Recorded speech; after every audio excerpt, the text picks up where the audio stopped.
multicultural community relations. And my job is to enhance the relationship between Rice and the ethnic communities of Houston. And we do that through a series of about 100 events throughout the year. And I know Houston very well because I'm a native Houstonian. I was born in San Antonio, but I grew up in Houston. I grew up in Second Ward. I'm sure many of you know where Second Ward is, where the east side of town is. My parents were from Mexico. They were immigrants. I had 5 siblings. All 5 of us went to college. I have 3 college degrees. And I was a journalist for many years before I went to Rice. I worked for the Houston Post, for the Wall Street Journal, for Newsweek, Dallas Times Herald, Boston Medical Statesman, and then I came to Rice. And now at Rice, I've been there for 20 years. I like to tell people that I was very young when I started at Rice. But Professor Stephen Klineberg couldn't be here today because he's a very busy man. And I'll explain later why he's become so busy. So instead he said me, which, you know, I'm the next best thing, I guess. Just kidding. But I would like to, since I'm a writer and a reporter, I wrote a story about him recently, and it's about the survey about Stephen Klineberg. And I start off my story by saying, the creation of the annual Houston Area Survey, a major source of information on demographics and trends in the city, a survey that is highly sought after by civic leaders, nonprofit organizations, elected officials, and many others. A study unlike any other in the world that has tracked a major city for 30 years was completely serendipitous. So this survey that has become one of the most popular documents in the city of Houston and probably in the country was completely done by chance, by pure chance. Stephen Klineberg was going to do it just 1 year, and he was going to do a survey about Rice, about undergraduates at Rice, and he was going to use the students. But then the economy collapsed in Houston. It was in 1982, around that. And he decided to do a study about Houston. And then things got really bad, and he said, well, we need to do this again next year. And it continued and continued, and now he's been doing it for 31 years. So we were very lucky to have Stephen Klineberg at Rice, and now the Klineberg Institute for Urban Research has taken over the survey. It's housed in this institute. And Stephen Klineberg will continue doing it, and now he's the co-director of this institute. And I just wanted to give you a brief slide presentation. So here's Klineberg at the top, and the other co-director is Michael Emerson. The Klineberg Institute was established in 2010. It was co-founded by these 2 professors, and it was started by gifts by the endowment from Klineberg Foundation. The mission is to conduct first-class urban research, to use this research to encourage informed community decision-making and action, and to make a positive impact in the community. And now, because we don't have that much time, this movie takes about 30 minutes, we'll start the movie now. And then after this, we can have a Q&A.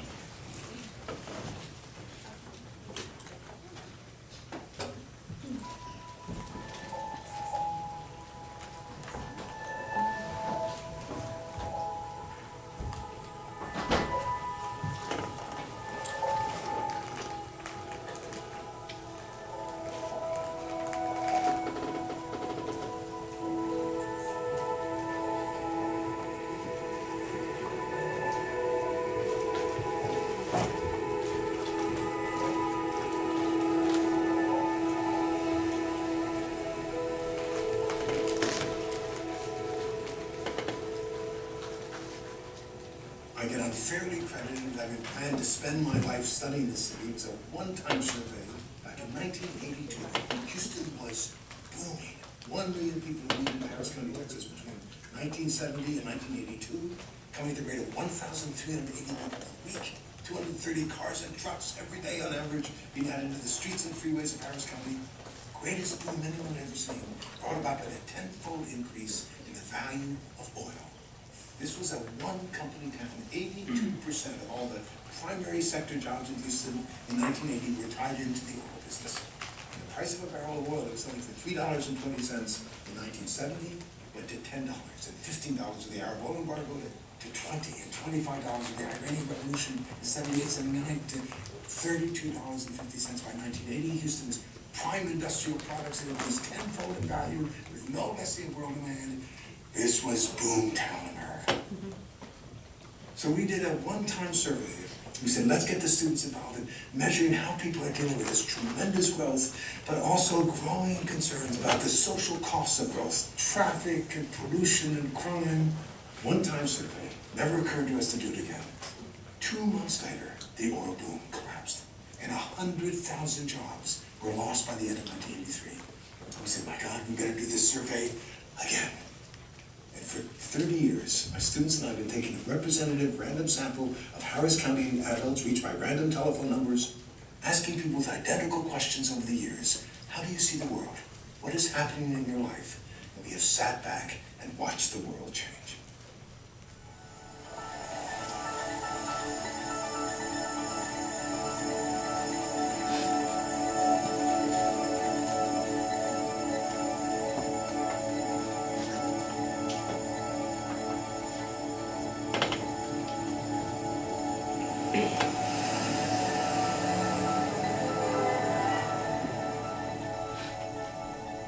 This is a fundamentally different economic world than the world that Houston and Texas grew up in and reached their success in. The source of wealth from now on will have less and less to do with natural resources, which was the basis for the wealth of Houston and Texas, and more to do with human resources. You didn't need education to make money in Texas. You made money by land, commodities, buying and selling land and exploiting all the things you could do on the land. Cotton, timber, cattle, oil.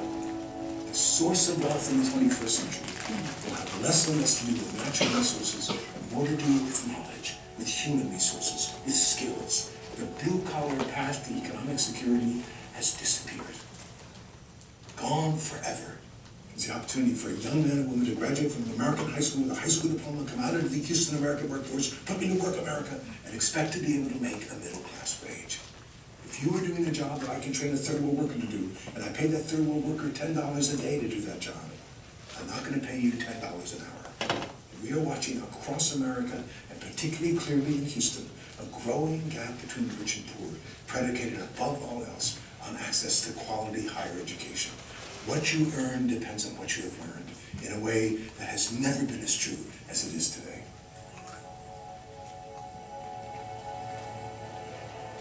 During that quarter century after World War II, the average American man doubled his income between 1950 and 1970. The rising tide lifted almost the poorest 20% of Americans more than doubled their incomes between 1946 and 1978.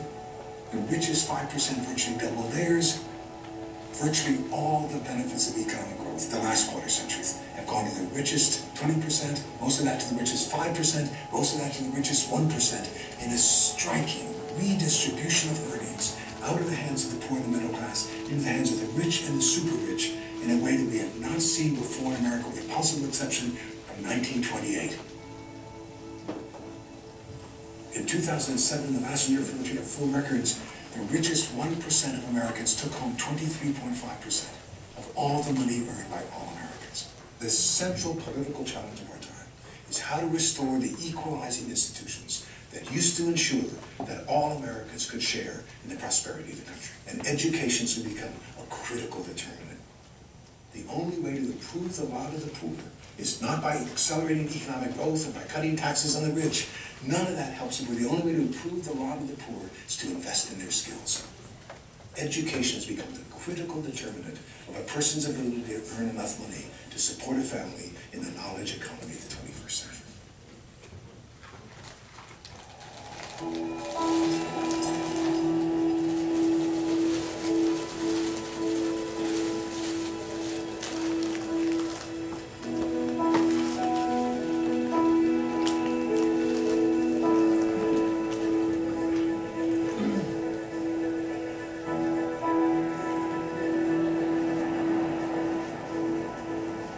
Other aspect of this new economy is especially innocent, I think, for Houston. Houston's location in the East Texas oil fields that counted for everything in the 20th century is going to count for less and less, and eventually for zilch in the 21st century. What will be the source of Houston's wealth? The answer has something to do with biotech, the largest medical complex in the world, the Texas Medical Center. 100,000 people are working there, 28,000 doctors, major research opportunities, and then nanotechnology at Rice University and superconductivity at the University of Houston, bio-nanotech, bio-nano-infotech, bio-nano-info-envirotech. The source of wealth for Houston in the 21st century will have to do with attracting the best and the brightest people in America, working at the cutting edge of knowledge, able to put that knowledge into commercial ventures. The resource of the knowledge economy is housed between the ears of the best and the brightest people in America who can live anywhere. In 2001, the Greater Houston Partnership, the business elite of Houston, got together with groups that had nothing to do with in the past. Trees for Houston, the Park People, Scenic Houston, to form something called the Quality of Life Coalition. Let us work together, harness public and private monies to plant 1 million trees in the city during the next 20 years. Let's tear down the billboards and landscape the freeway so those two major roads that you take from the airport into Houston are not among the ugliest roads in America, but instead green parkways leading into a green city. Let's take those bayous that were concretized in the cheapest possible way by the Army Corps of Engineers to serve as drainage ditches for our flooding problems and restore them into becoming linear parks.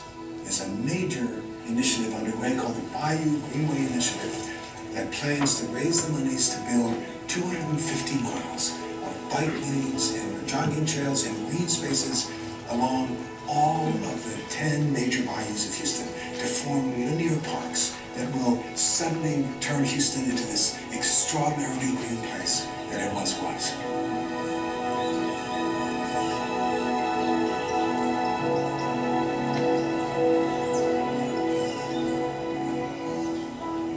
The degree to which Houstonians, Harris County residents living in the most sprawling, least dense major city in America, the most automobile-dependent city in America, when you ask people if you could live in any kind of housing, what would you prefer?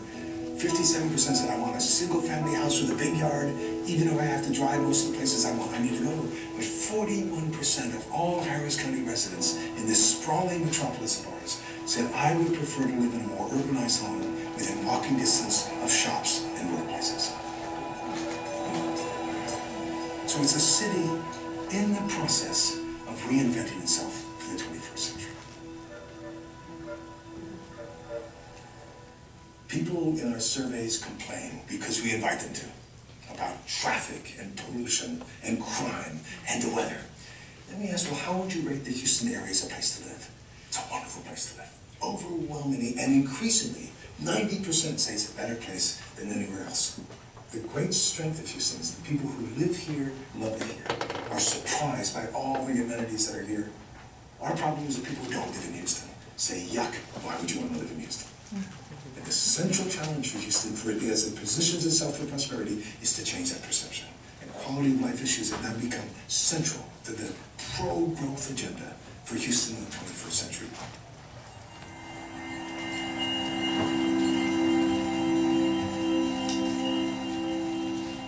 Boy, if that's all that was happening in Houston, that would be plenty to keep sociologists like me fascinated as we watch this 19th century business-oriented city gradually, reluctantly, but unmistakably coming to grips with the challenges of the 21st century.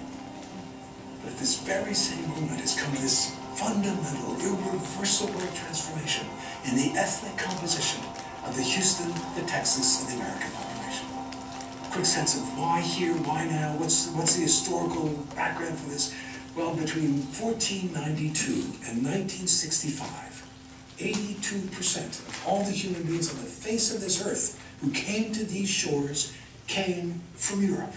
Another 12% were African Americans originally brought here as slaves to serve the Europeans. There was a handful of Chinese and Japanese working as farmers and laborers in California and Hawaii. This nation was an amalgam of European nationalities, deliberately so. It was operating the last 40 years of that period, between 1924 and 1965, under one of the most viciously racist laws the U.S. Congress ever passed, the National Origins Quota Act. In 1924, Congress enacted this incredible law that said, all right, from now on, you can come to this country in direct proportion to which your ethnicity and nationality was represented in the census of 1890 to give major preference to Northern Europeans. It was a law of the land through the 20s, 30s, 40s, 50s. Could not survive the shifts of consciousness from the civil rights movement, Kennedy's assassination, and in 1965, Congress changed the law. It said, well, we used to be a racist nation, we're not racist anymore. We're going to give every country recognized by the UN 20,000 visas a year, regardless of their ethnicity or nationality, so get off my back, we're not racist. But we'll continue the hallmark of American immigration policy, which is family reunification. Then add another provision that said, well, if you're a professional of exceptional ability, or if you have skills that are demonstrably needed in a short supply, you too can come to the head of the line. And Congress, in its debates, is saying we need to open the door for some more British doctors, some more German engineers. It never occurred to anyone that there were going to be African doctors, Indian engineers, Chinese computer programmers who would be able for the first time in the 20th century to come to America. The world changed. During the 1960s, suddenly 3.5 million immigrants came to this country. Only 38% were from Europe. In the 1970s, 5 million came. Only 18% were Europeans. 1980s, 10 million immigrants came. In the 1990s and the 2000s, 11.5 million new immigrants came to this country, 88% coming from Asia, Latin America, Africa, and the Caribbean. And the United States, that throughout all of its history has been an amalgam of European nationalities, is becoming a microcosm of the world. The first nation in history that can say, we are a free people and we come from everywhere.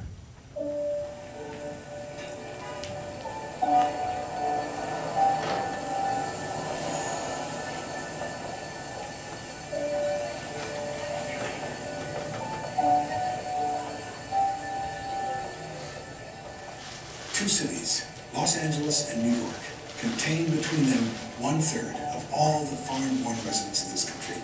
The two great immigration capitals, Los Angeles and New York, followed by lesser gateway magnet cities, Miami, San Francisco, Chicago, Houston. Followed right after Houston by San Diego, Washington, D.C., Dallas, Boston, Atlanta, now spreading to every city and town across America.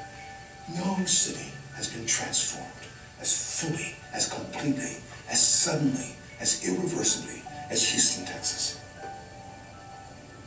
It's fair to say that this city, throughout all of our history, was basically a biracial southern city dominated and controlled in an automatic, taken-for-granted way by white men. In the space of the last 30 years, has become one of the most ethnically and culturally diverse cities in the country.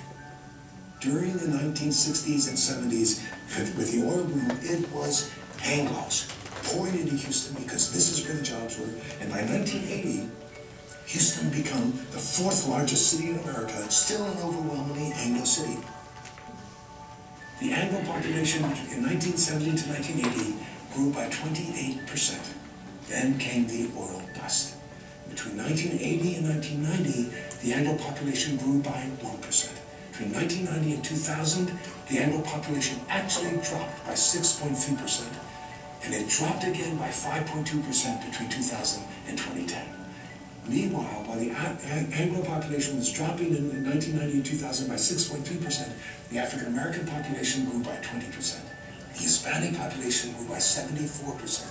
The Asian population by 76%.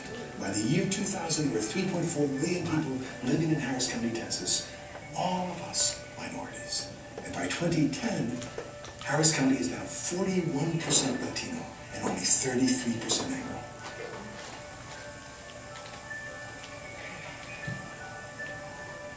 That's a tremendous change in a very short amount of time. Not surprising that not everybody's entirely happy about this. I tell people, gotta be gentle with Anglos. This is a very big change in a very short amount. No one consulted me before all these people did. And there is a remarkable, fundamental transformation.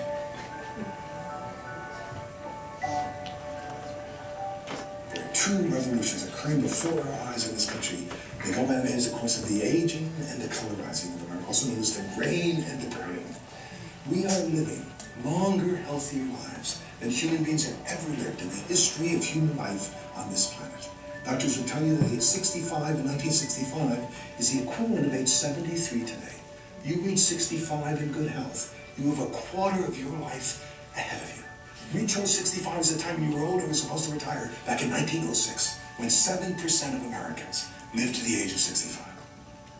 For our purposes, what's critical to realize is that it is Anglos who are overwhelmingly disproportionately overrepresented among the senior folk in America today, because they were the ones who've been born here in the 20s and 30s and early 40s and have been now into senior status, and we have not seen anything yet. The baby boom. 76 million babies born in this country during that incredible period after World War II between 1946 and 1964, preceded and followed by baby bust generations. So it's been a bulge in the system for the last 60 years. Demographers talk about like a pig being swallowed by a python, moving along, not very healthy either for the pig or the python. The leading edge of those 76 million babies turned 65 this year. And we are going to watch a literal doubling in the number of Americans over the age of 65 in the next 25 years. And those are overwhelmingly Anglo babies. So the young people across America are disproportionately non-Anglo, as the older folks are disproportionately Anglo. Nowhere is that clearer than in Houston, Texas. Because Houston is a city of migrants. We were a city of Anglo migrants during the oil boom, and for the last 30 years, with the collapse of the oil boom in 1982, we have been a city of non-Anglo migrants. We are at this remarkable hinge in history. We reach a random sample of Harris County residents aged 18 to 95. Of all those we reach who are 65 years old or older, 70% are Anglos. And of everybody under the age of 30, 78% are non-Anglos. And you go a little further to the children. In HISD classrooms, of the 203,000 kids enrolled in classrooms from kindergarten to senior year in high school, 62% are Latino kids, and 27% are African American. 89% of the children of Houston are African American and Latino. The two groups overwhelmingly the most likely to be living in poverty. 80% of all those 203,000 kids qualify for reduced cost or free lunch programs. We know what poverty does to your ability to succeed in the public schools. And it is a safe statement to make that if Houston's African American and Latino young people are unprepared to succeed in the knowledge economy of the 21st century, it is hard to envision a prosperous future for Houston. That is who we are and will be as the 21st century unfolds.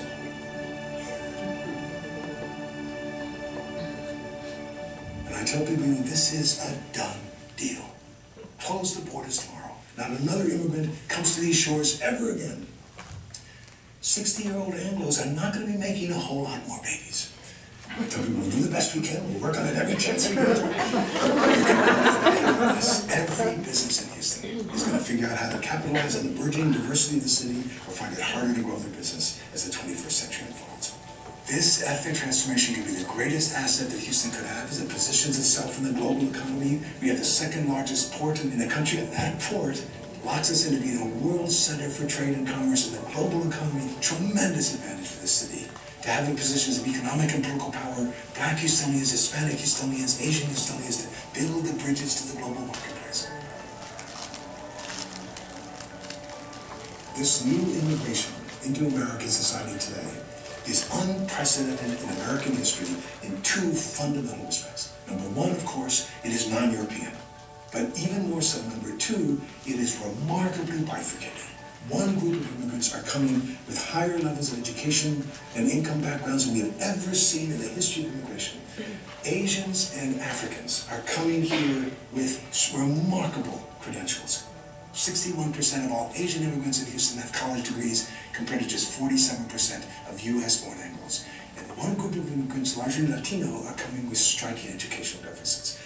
Almost 50% of all Latino immigrants do not have high school degrees. This ethnic transformation could be the greatest asset that Houston could have, or it could tear us apart and become a major liability, reducing rather than enhancing our competitiveness in the global economy, setting the stage for a massive increase in an underclass of urban citizens of Houston who are cut off from the opportunity to earn enough money to support a family because the educational credentials that are so critical in this new economy have not been there. The question of what kind of future will we build is the central question that this generation needs to deal with as we think about how to build a Houston that will succeed in the 21st century. This is where the American future is going to be worked out. Let me end this then with two sources of wisdom from ancient One is that famous Chinese curse. Like in the old days in China, when you were angry at someone, you said, "Darn you, may you live in interesting times," meant as a curse. I don't think there have ever been more interesting times than right here and right now. And then there's that wonderfully insightful way that the Chinese language renders the word for crisis. The word for crisis in Chinese is Wei Ji, consists of two characters, one signifying danger and the other opportunity. Not a bad way to think about this remarkable coming together of forces, a set of cards that this generation has been dealt. No one planned for the oil boom to collapse, for Houston going into a major recession, and then recover into a radically different economy where education has become so absolutely critical, where quality of life issues are now central to the pro-growth agenda for the city if it hopes to succeed and be prosperous in the 21st century. No one planned that. And no one planned, as we know, for that ethnic transformation to take place. Here we are. These are the cards that this generation has been dealt. How we play those cards, with what kind of wisdom, sensitivity, determination to seize the opportunities and derail the dangers will be the measure of the kind of city, the kind of state, the kind of country that we build together in the 21st century.